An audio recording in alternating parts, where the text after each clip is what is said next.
Conservatives have their first win in the House of Commons. The wildfires are getting out of control. We have Olivia Chow participating at Pride and so much more on today's podcast. So welcome back to the Freedom Pines podcast. I'm your host, Jamie A.B. Don't forget to like, comment, and subscribe. And I want to just thank you guys so much. Genuinely thank you for the engagement, for sharing my podcast, for all of the things, because we all know that I am a critical thinker and the CRTC doesn't like critical thinkers. So my name does not get put out into the ether like all of the other left-leaning creators in Canada. So and also the news, because tell me how many of CBC and CTV's views are just because they come after our videos. Let me know.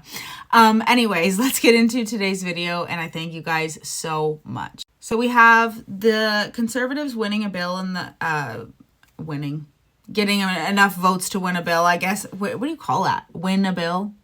Yeah, I guess. Won a bill in the House of Commons last night. They had support from the Bloq and the NDP, okay, to get a budget on the table for spring. Yes, I know you're looking at your clock like, is it not almost summer? Yes, it is almost summer. That means that they have only, a couple of weeks to come together, because why are they spending money if they don't want to put a budget together? In what case have you ever, say a bank gives you a loan and you're like, okay, you know what I'm going to do? I'm just going to spend and buy whatever I want. And then you go and look and you go do the project that you got this loan for, and there's nothing left. And you're like, well, what happened? What happened was you didn't have a plan for the money, okay?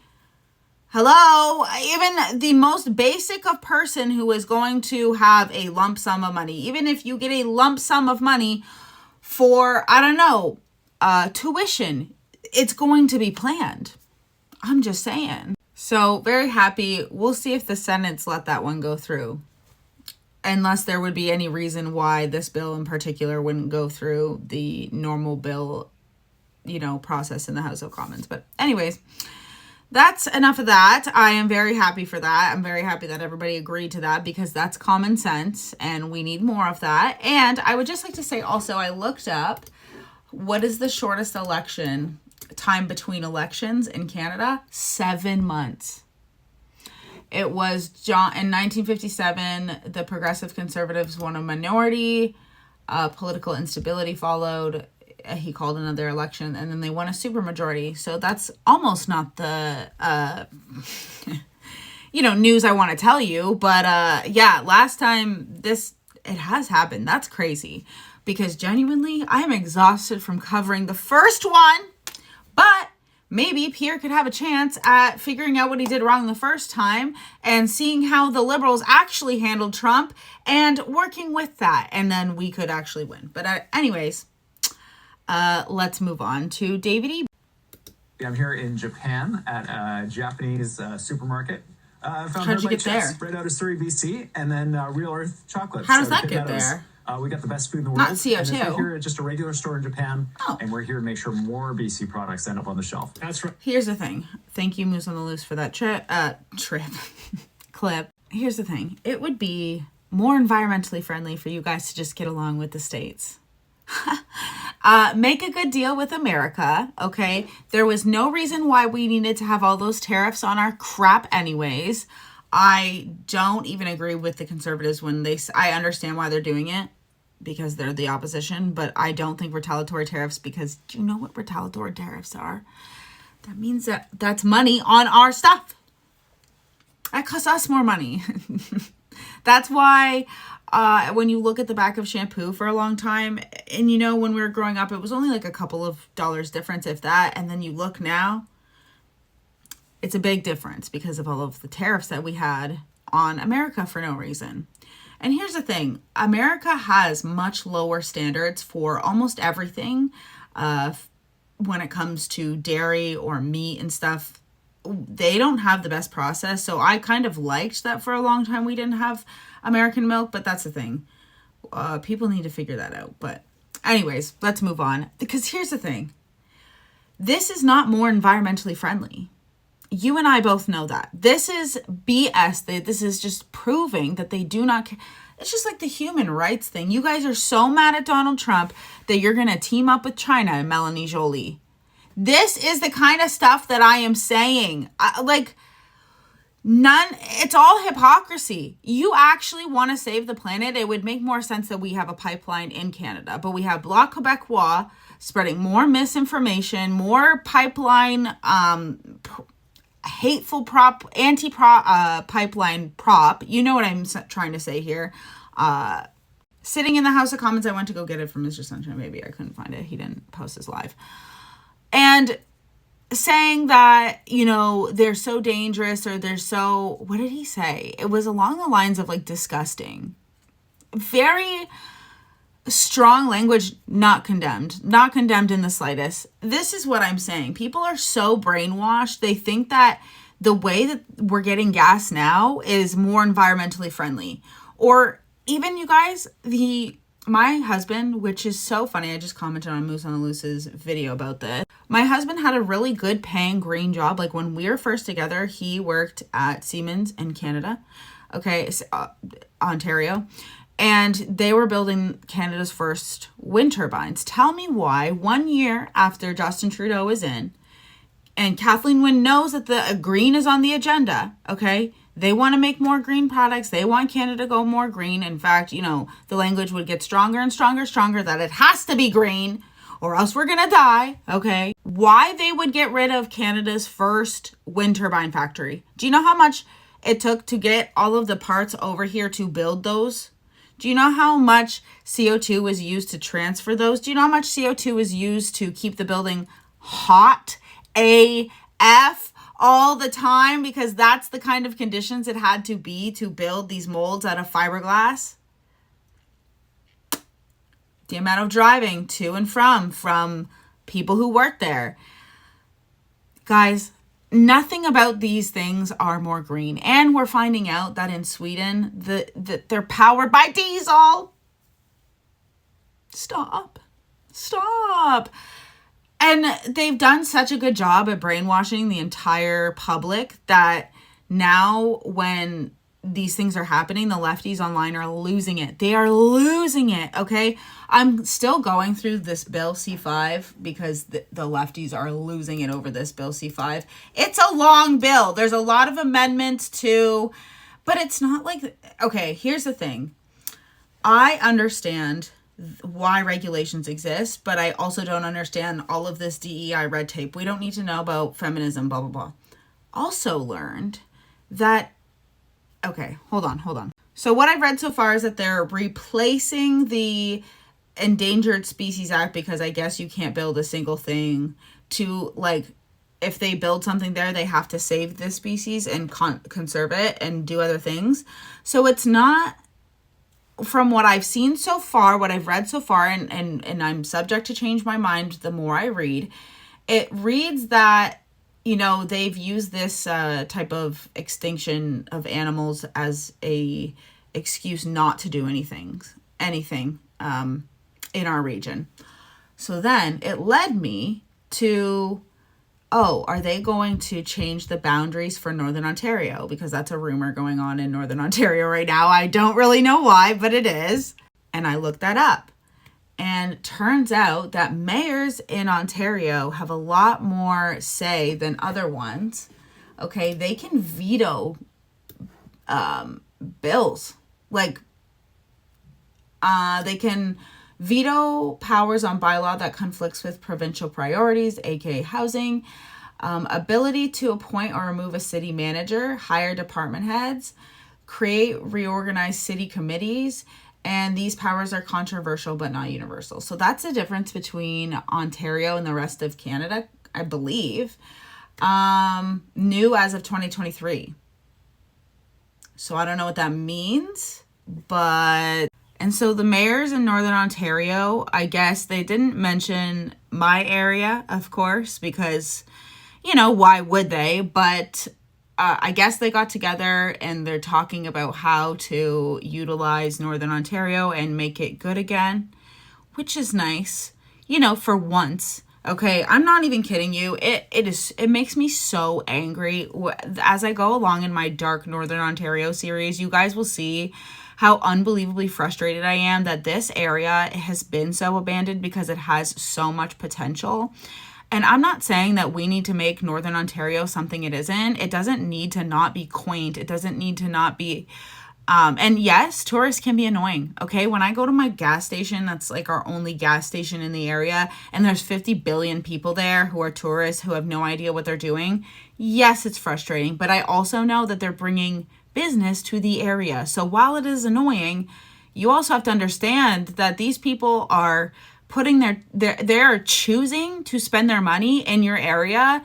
And that is such a good thing for small businesses, for our area in general. Okay, I feel so bad for Muskoka and area and stuff because that's their only way of surviving is tourism. But at least up here, we have so much opportunity that is just not tapped into whatsoever. So next, I posted a video last night and I was like, why does the sun look so strange? And turns out there's wildfires in my area. Here's the thing that really drives me nutso is that they will put out these alarms on our phone. I don't know if they do. Let me know if they do in your province. Please let me know. But they put out these alarms on our phone. I had a wildfire 15 minutes, not even. I don't even think it was 15 minutes. It was like 10 minutes down the road from us. And if it wasn't for me refreshing the page one day, I would not have known that we had one in the area. Because they don't even let us know. I don't know if maybe it has to be burning your house, but nobody lets us know. And you would think with how many billions of dollars of revenue that they got. Hold on. I also said, isn't it weird that we haven't had another one of those glowing orange skies? What did they do in 2023? I lived in the area. It might have been in Quebec, but it was on the border of Quebec, and we're on the border of Quebec as well, Ontario, Quebec, and it was in our area, and I could not see across the lake. It was such a strange time, and that was the time when we got together most with the Freedom community because we were like really scared that our area was going to be on fire. But anyways, I digress. They have not invested anything. Don't think that they really are together. And that's what frustrates me the most is that you would think they would be. You would think that people like me would not have to worry about how I was going to afford a hotel if my house was on fucking fire. Maybe there would be some sort of deal with the hotel. I don't know, something. I genuinely don't know. Or some sort of account that you could access. Nothing blows my mind more than how normal it is, because I was in Frank Vaughn's live stream, how normal it is that we all have, that our pension plans are at risk for emptying, but we have invested in assets. How about we all just get together as a community, cancel our CPP thing, and every month we take our, if this is what you want, or you could just do it yourself, you could opt out and save your own money for retirement, put the money into an account ourselves, and then not invest in anything, just make sure that we have money in that account. It truly, that makes me so mad. Because what do you mean there could be a chance? Like, this is why I took out my money. I was at the board and I had a few $1,000s when I quit from working there. And I took it out. I was like, well, I'm not working, so I'm not paying into it. And not only that, you guys talk about, oh, there not being any money in the Canadian pension plan. What do you mean? It is so much of our paychecks that you put in there every month. What do you mean it could not? Anyways, Olivia Chow, this is the last thing I'm going to talk about. Olivia Chow gets down as mayor to kick off Pride Month, okay? Karima posted it on Instagram, and I'm not going to show you because I don't know if it'll get deleted, okay? But here's the thing, guys. I told you guys yesterday, I used to go to Pride. Nobody wants to go to Pride when they can't afford to go to Pride. Nobody wants to go to Pride and on the way to this celebration of whatever, they see people who are on the side of the road homeless. And they might be gay on the side of the road. and they don't know when the parade is, because why would they know? They don't have a smartphone or anything. Like, when people cannot afford food and people cannot afford, the priority is no longer pride.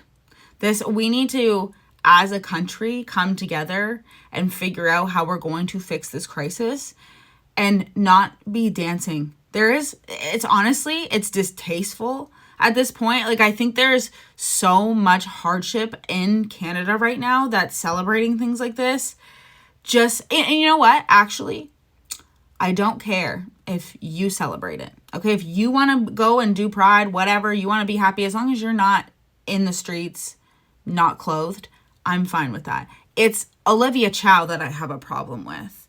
And anybody who participates from our government in these things, go to work. Get to work. Fix the problem so that we are not hungry. Fix the problem so that your town, your city is functioning. Toronto seems like it's a shell of what it was when it comes to culture and arts and all of the fun, cool things that used to be in there. And I can't believe that, I can't believe that Rob Ford, I felt more safe in Toronto under Rob Ford than I ever have now. Okay? And that's saying something. So, and I like Rob Ford, by the way. I do. I liked Rob Ford. Especially clips that I look back and I feel bad because, of course, the left doesn't care about mental health when it is a conservative. Addiction is addiction, okay?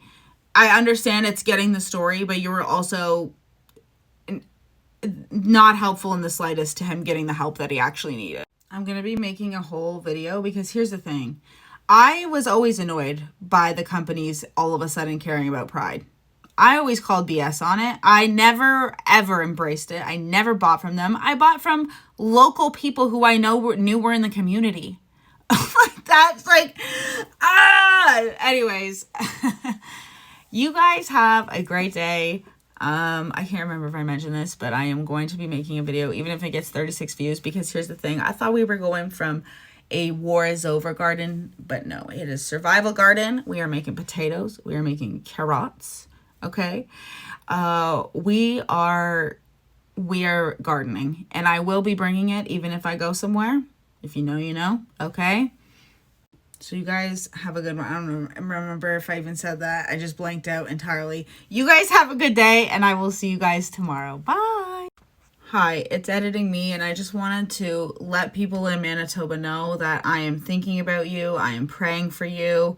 And I pray that you guys come together and figure it out. I think that Wob Canoe is doing a good job. I'm not sure. But please, if you guys need anything, let me know.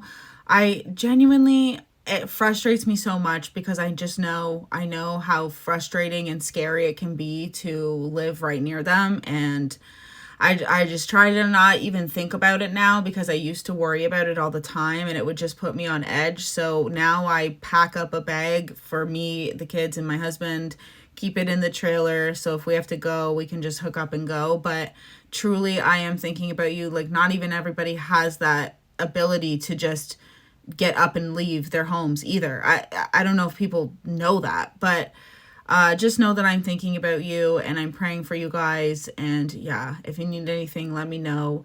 If there's any GoFundMes I can share, let me know and I will. Okay, guys, have a good one. Bye.